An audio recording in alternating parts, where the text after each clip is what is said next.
کہتے ہیں جو شخص موت کی آنکھوں میں آنکھیں ڈال کر جینے کا عادی ہو جائے وہ کائنات کے ہر کونے میں اپنے لیے دشمن پیدا کر لیتا ہے، اور ریڈک کی کہانی بھی کچھ ایسی ہی ہے۔ ایک اکیلا سرکش آدمی جو ایک اجنبی اور اندھیرے سیارے پر صرف انسانوں سے نہیں بلکہ خوفناک مخلوقات سے بھی زندگی کی جنگ لڑ رہا تھا، ہے ایک سنسان بنجر سیارے سے جہاں ہمیں ہمارا ہیرو ریڈک شدید زخمی حالت میں ملتا ہے۔ اس کی ایک ٹانگ بری طرح زخمی ہے۔ یہ سیارہ بھی باقی سیاروں کی طرح خطرناک مخلوقات سے بھرا پڑا ہے جو بھیڑیوں کے جھنڈ کی طرح اچانک حملہ آور ہو جاتی ہیں۔ ریڈک بڑی مشکل سے ایک پانی کے گڈھے میں چھپ جاتا ہے، ان کے چلے جانے کا انتظار کرتا ہے۔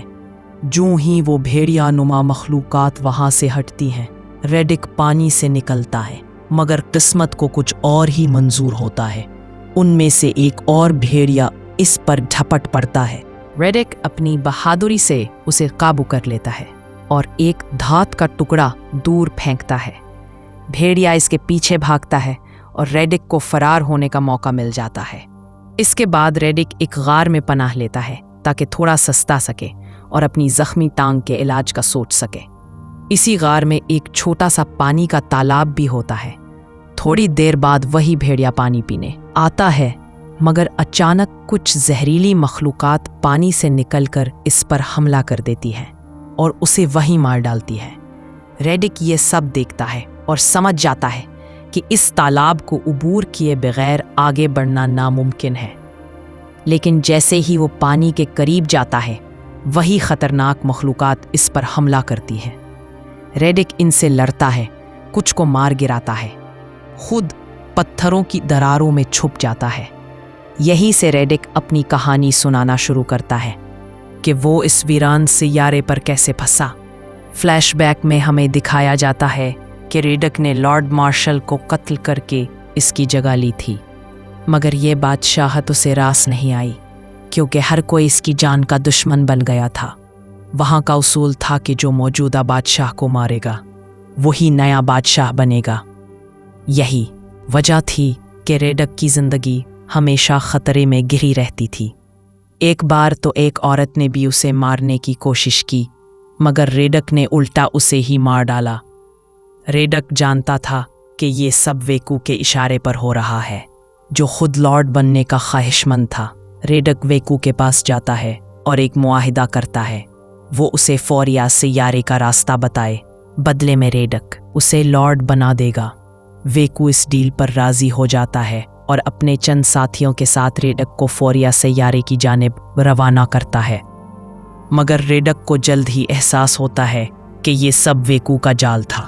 وہ اسے فوریا نہیں بلکہ ایک بنجر سیارے پر لے آئے تھے تاکہ اسے ہمیشہ کے لیے ختم کر سکیں۔ ایسے میں ایک حملے کے دوران ریڈک پہاڑ سے نیچے گر جاتا ہے اور سب سمجھتے ہیں کہ وہ مر گیا۔ وہ سب سیارہ چھوڑ کر چلے جاتے ہیں اور ریڈک وہاں تنہا زندگی گزارنے پر مجبور ہو جاتا ہے۔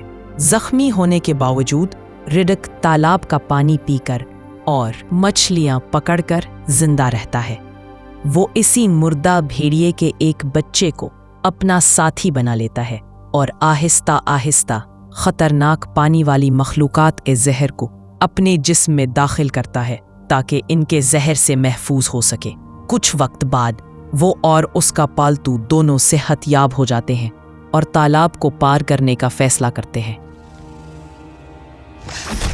ریڈک لڑ کر تمام مخلوقات کو مار ڈالتا ہے اور اپنے پالتو کے ساتھ آگے بڑھ جاتا ہے۔ وقت گزرتا ہے، اس کا پالتو بڑا ہو جاتا ہے اور ریڈک کو ایک گیند ملتی ہے جس سے وہ سمجھ جاتا ہے کہ یہاں انسان موجود ہیں۔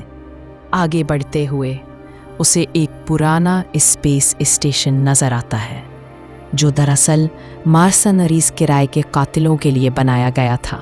اندر جا کر اسے کوئی انسان تو نہیں ملتا، مگر کھانے پینے کی چیزیں اور کچھ مضامین ضرور ملتے ہیں جن میں لکھا ہوتا ہے کہ جو بھی ریڈک کا کٹا ہوا سر لے کر آئے گا اسے بہت بڑا انعام ملے گا۔ یہ پڑھ کر ریڈک اسٹیشن کی مشین سے اپنا سگنل پورے کائنات میں بھیج دیتا ہے